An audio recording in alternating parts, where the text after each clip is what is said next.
જય અંબે દોસ્તો, આજે માનું 9મું નહોતું. ક્યાં જતા રહ્યા? આંખ ઉગાડીને બંધ કરી એટલી વારમાં તો 9 નહોતા આપણી સામેથી પસાર થઈ ગયા. આજ તો એની ખરી તાકાત છે. ગણેશોત્સવ વખતે પણ 11 દિવસ ક્યાં જતા રહે ખબર ના પડે. આ નોરતા ક્યાં જતા રહ્યા ખબર ના પડ્યા. દીપોત્સવના તહેવારો ક્યાં જતા રહેશે ખબર નહીં પડે. ચૈત્રી નવરાત્રી ક્યાં જતી રહેશે ખબર નથી પડતી. એક વિશિષ્ટ શક્તિનો સંચાર કરતો આ પર્વ એટલે નવરાત્રી. તો આજે સિદ્ધિદાત્રી, નવમું નોરતું ને 9મા નોરતાની દેવી એટલે સિદ્ધિદાત્રી. 9મમ સિદ્ધદાત્રી છે નવદુર્ગા પ્રકીર્તિતા. તો દેવી ભાગવત પ્રમાણે શિવના અર્ધનારીશ્વર સ્વરૂપનું વર્ણન આવે છે. તે પ્રમાણે બ્રહ્માંડની રચના માટે શિવજીએ આદિ પરાશક્તિની ઉપાસના કરી. એવું માનવામાં આવે છે કે તે વખતે આદિ પરાશક્તિ દેહ સ્વરૂપ ધરાવતા ન હતા. આથી આ આદિ શક્તિની ઉપાસનામાં શિવના અર્ધા દેહમાંથી તેઓ સિદ્ધિદાત્રી સ્વરૂપે પ્રગટ્યા. આમ શિવ અર્ધનારીશ્વર સ્વરૂપમાં અર્ધો દેહ તે દેવી સિદ્ધિદાત્રીનો દર્શાવે છે. આ દેવીને 4 ભુજાઓ છે, જેમાં ક્રમશઃ ગદા, ચક્ર, શંખ અને કમળ છે. દેવીનું વાહન સિંહ છે, પણ તેઓ કમળ પર બિરાજમાન છે.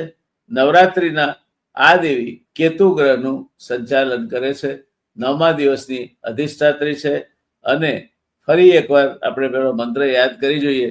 પ્રથમમ શૈલપુત્રીશ્ચ, દ્વિતીયમ બ્રહ્મચારિણી, તૃતીયમ ચંદ્રઘંટેતિ, કુષ્માંડેતિ, ચતુર્થકમ પંચમમ સ્કંદમાતેતિ, ષષ્ઠમ કાત્યાયનીતિ ચ, સપ્તમમ કાલરાત્રિતિ, મહાગૌરીતિ ચાષ્ટમમ, 9મમ સિદ્ધદાત્રીશ્ચ નવદુર્ગા પ્રકીર્તિતા. આજે આ 9મા દિવસે આપણે સિદ્ધિદાત્રીના મહિમાની વાત કરી. નવરાત્રી દરમિયાન આ 9 રૂપોની ઉપાસના કરવામાં આવે છે. પ્રાચીન ઋષિ મુનિઓએ નવરાત્રી દરમિયાન રાત્રિનું મહત્વ વધારે ગણાવ્યું છે. નવરાત્રીનું વૈજ્ઞાનિક મહત્વ પણ છે, જેમાં પૃથ્વી સૂર્યની પરિક્રમા કરે ત્યારે વર્ષમાં 4 વખત ઋતુ પરિવર્તન થાય છે, જેમાંથી 2 પરિવર્તન માર્ચ અને સપ્ટેમ્બર માસમાં ખાસ નવરાત્રી સમય દરમિયાન ઋતુ પરિવર્તન થાય ત્યારે રોગોના, જીવાણુઓના આક્રમણની સંભાવના વધી જતી હોય એટલે આ સમય દરમિયાન લોકો ખાસ ઉપવાસ કરતા હોય છે. ઉપવાસ એટલે ઉપવાસ જ. ઘણા બધા નવરાત્રીનું વ્રત પાણી પીને, માત્ર પાણી પીને કરે છે. કોઈ માત્ર ગોળનું પાણી પીને કરે છે, કોઈ માત્ર લીંબુનું શરબત પીને કરે છે. ઉપવાસ એટલે દિવસમાં 10 વાનગીઓ ખાવી એવું નહીં. ઉપવાસ એટલે ખરેખર શરીર શુદ્ધિ માટેનો એક પ્રયાસ છે. લાંઘન એટલે આયુર્વેદ પ્રમાણે પણ તમે શરીર શુદ્ધિ માટે તમારા શરીરમાં જે ટોક્સિન્સ છે એને બહાર કરવા માટે તમે ઉપવાસ કરો. રાત્રે ગરબે ઘૂમો એટલે પુષ્કળ પરસેવો વળે, એટલે તમારા શરીરમાં જે કચરો છે એ કચરો બધો બહાર ફેંકાઈ જાય. શરદ ઋતુની શીતળતા હોય અને તમે શરદ ઋતુ વીતે અને દિવાળીના દિવસો આવે ત્યારે વળી પાછા દિવાળીના મિષ્ટાન ખાવા માટે તૈયાર થઈ જાઓ. એ આ સમય દરમિયાન લોકો ખાસ ઉપવાસ કરતા હોય છે.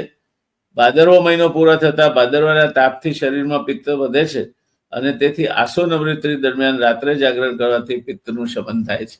જુઓ દોસ્તો, આપણા તહેવારો પણ કેવા છે કે એ તહેવારોને પણ સ્વાસ્થ્ય સાથે જોડ્યા છે. તમે શ્રાદ્ધ પક્ષ, તો શ્રાદ્ધ પક્ષમાં તમે દૂધપાક, બાસુદી એવું ખાઓ. દૂધ પિત્તનું શમન કરનારું છે, એમાં જાયફળ નાખો. ત્યાં પછી નવરાત્રિમાં ઉપવાસ કરો, રાત્રે ગરબે ગાઓ, પરસેવો વહે, શરીરમાંથી કચરો સાફ થઈ જાય. દિવાળી આવે એટલે પાછું બધું આપણે ખાવા પીવા માટે તૈયાર થઈ જઈએ અને બરાબર ઝાપટ્યું હોય એટલે ભાઈબીજના દિવસે ખીચડીને કઢી ખાવા. પછી દેવ ઉઠી 11 આવે, ભગવાન પાતાળ લોકમાંથી બલિરાજા પાસેથી પાછા આવે એટલે પાછી એકાદશીનો ઉપવાસ આવે. પછી પૂનમ આવે.